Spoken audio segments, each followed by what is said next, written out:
Hello, this is Dr. Grande. Today's question is, can I analyze the case of Tara Lambert?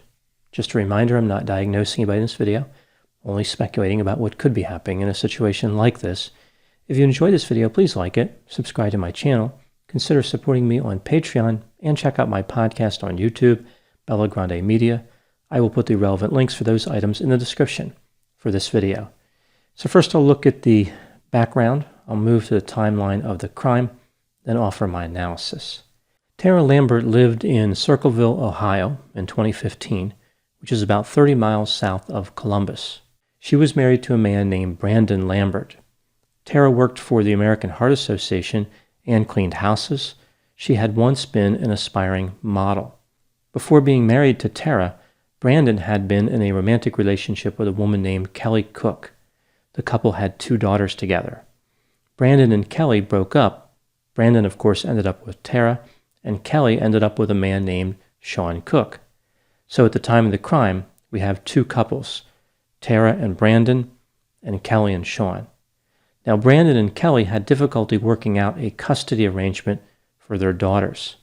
It became an acrimonious situation, which involved lawyer-monitored emails, exchanging visitation at the police station, and contempt orders. In March of 2015, Tara reconnected with a former classmate from her time in high school named Ginny Chadle. Ginny had a bit of reputation for not being afraid of a fight. Tara asked Ginny to frighten Kelly Cook.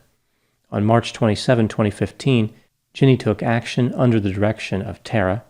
After blocking her phone number to hide it from Kelly, Ginny called Kelly and threatened her, saying that Kelly needed to leave Tara alone or she was going to get beaten up. Ginny suggested that the beating would be extreme. It would involve hospitalization, a feeding tube, and Kelly would be unrecognizable to her children.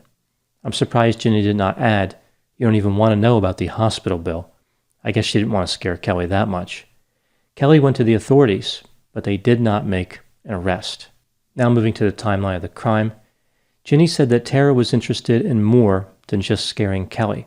Tara said that she would murder Kelly if she could get away with it. On July 21, Ginny received a message from Tara which said, quote, "Do you know anyone hard up for cash who can take care of our issue?" Unquote. Because everybody knows the best hitmen are the ones who are desperate for money. Ginny contacted the police, who of course were worried that Tara may have already been in contact with multiple potential hitmen, meaning that Kelly's life could already be in danger. Ginny agreed to cooperate with the authorities and set up Tara. In recorded conversations, Ginny told Tara that she had somebody who might be able to help her out. Tara responded, "Do you know how much I'd love that?"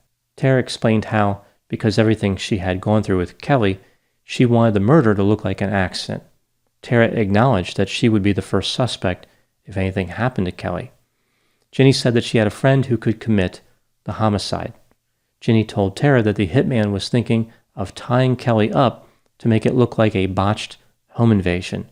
Tara said, quote, "I'm going to, have an orgasm in my car just thinking about it. I've never hated someone this bad," unquote. The price for the homicide negotiated between Ginny and Tara was $1,000. Ginny put Tara in touch with the hitman, who was actually an undercover officer.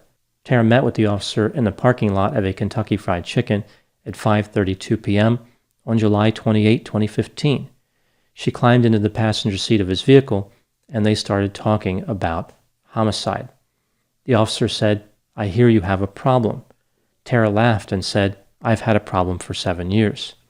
She gave the officer a down payment of $125 in cash.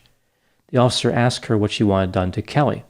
Tara said, quote, "Just put her in a chopper, like one of those lumberjack chopper things," unquote. I believe she was referring to a wood chipper, not a machine that would chop up lumberjacks. This is just more Fargo-inspired violence. The officer explained that he didn't carry around a lumberjack chopper.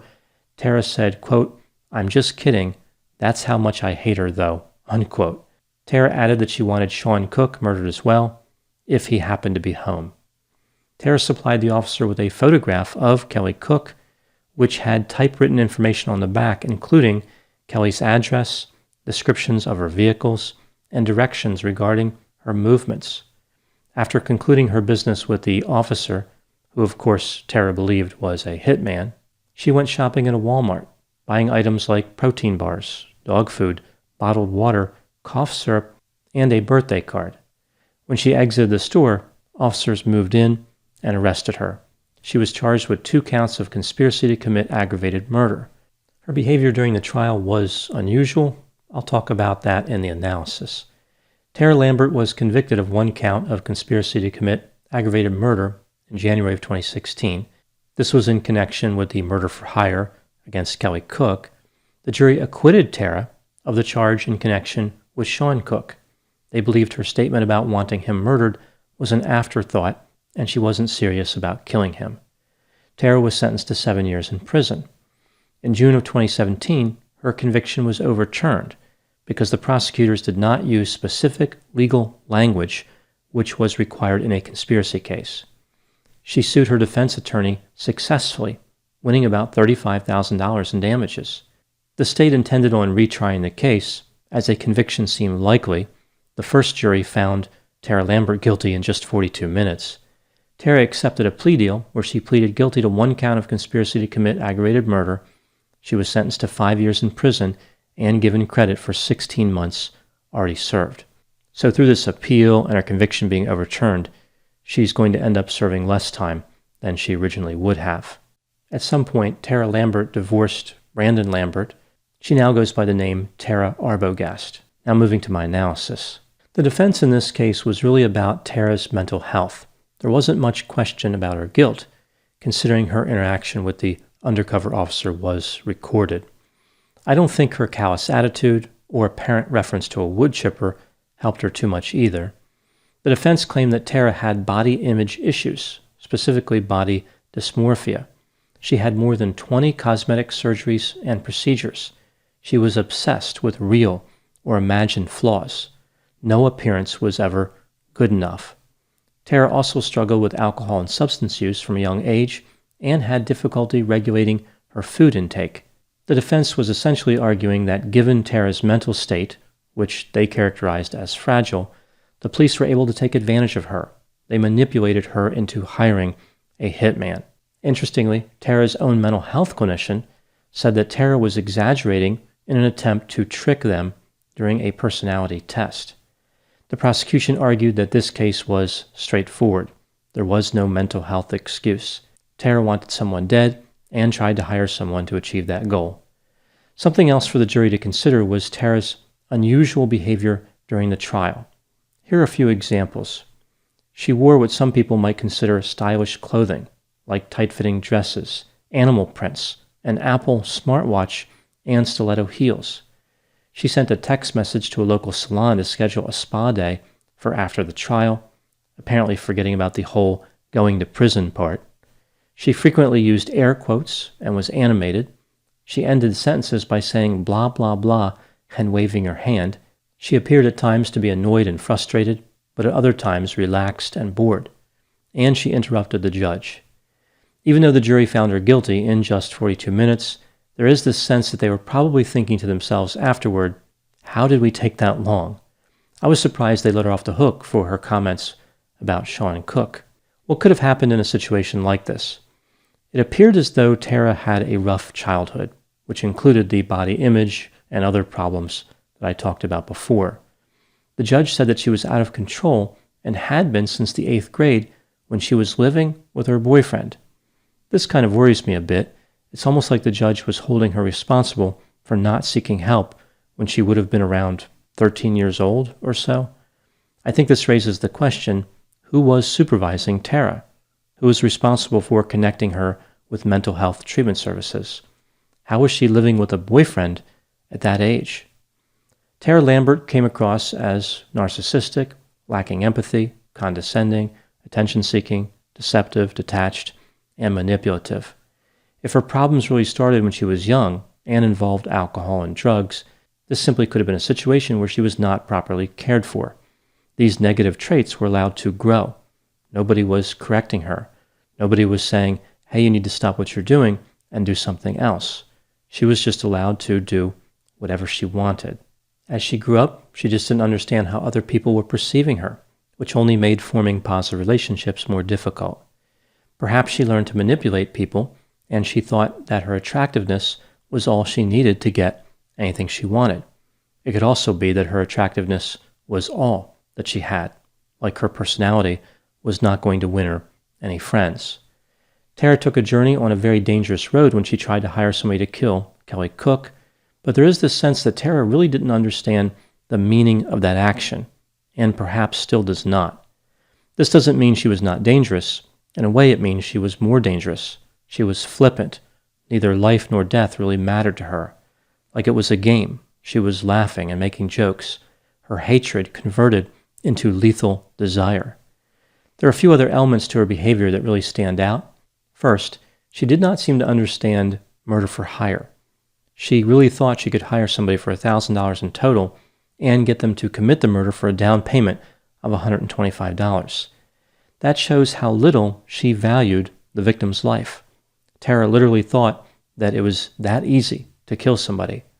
It was a casual activity that somebody could carry out for a relatively small amount of money. Second, where's the fear? Usually when people are hiring a hitman, they're going to be somewhat scared. They're going to worry about the consequences, like going to prison. Tara didn't seem too worried at all. She literally paid someone to kill a human being and then went shopping. This shows an incredible level of callousness. Tara was also fearless in court. It's like she didn't have a care in the world. Even when she was convicted, she told the prison guards that she was going to get probation. The judge would not send her to prison. Third, why did she feel that murder was necessary? She was going to kill somebody over a dispute about a visitation schedule? Was the elimination of Kelly Cook really going to improve Tara's situation or mood so dramatically it was worth risking the consequences? Why did she jump so quickly from trying to frighten Kelly to homicide? This appears to represent dichotomous thinking. She really wasn't working on any type of a continuum. The last item, number 4, is how, due to perceived narcissism that could be at work in this case, Tara will never attract compassion. Mental health clinicians often talk about people who are arrogant and condescending as if it is a choice that the person made. Now, there may be some degree of choice to form that behavior, but personality is largely formed without an awareness of underlying mechanisms. People often don't know why their personality is the way it is. Tara was shaped into the person that she became, but due to the specific traits that she may have, it's unlikely she will ever receive quality mental health care. Clinicians are not immune from feelings of disgust and frustration. Many would probably feel the same way about Tara as most people who observed her behavior in court. In addition, personality traits like Tara may have had are characterized by a lack of insight, meaning the person is really stuck. They are resistant to change. Someone like Tara becomes their own worst enemy because there is often no awareness or desire to change. They don't observe a problem, so why would they search for a solution? When they do spot a problem, it's usually somebody else. That might have been what was happening in this case. Tara viewed Kelly Cook as the real problem when she should have been looking inward. Tara's lack of understanding of consequences and how the world works, combined with her lack of empathy and callousness, to become something that simulates breaking from reality. She's living in a bit of a different world where everybody adores her and will believe most anything she says. In many ways, she has a sad, lonely, and distant existence, while at the same time representing a danger to the world. Those are my thoughts in the case of Tara Lambert. Please put any opinions and thoughts in the comment section. They always generate an interesting dialogue. As always, I hope you found my analysis of this topic to be informative. Thanks for watching.